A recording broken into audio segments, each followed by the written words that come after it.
Hey guys, this is Chris at iMove Units, and today I'm going to talk about a new series I'm going to be coming out with, which is how to make 10K a month selling cars.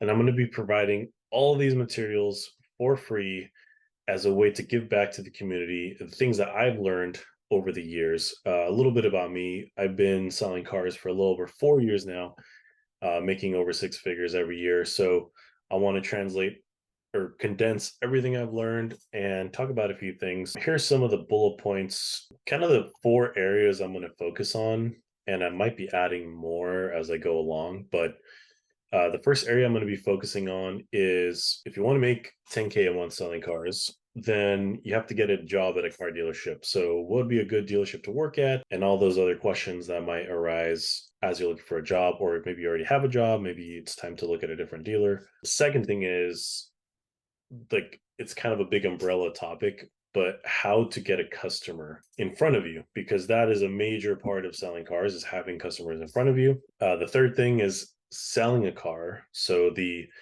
process of selling a car from start to finish. And the fourth topic is getting paid, so understanding your pay plan, different ways of getting paid in the car industry. We're just going to kind of go through this all together, and hopefully this video series is going to be very informational for a lot of you guys just starting out. This is stuff that I wish I would have known when I started selling cars, and hopefully it brings some value to you guys. So hope everyone's having a great day. Expect some videos soon. I'm already filming them. I'm uploading about once a week. That's kind of the minimum I've set for myself, kind of to challenge myself. Hopefully you guys hold me accountable to that. So enjoy.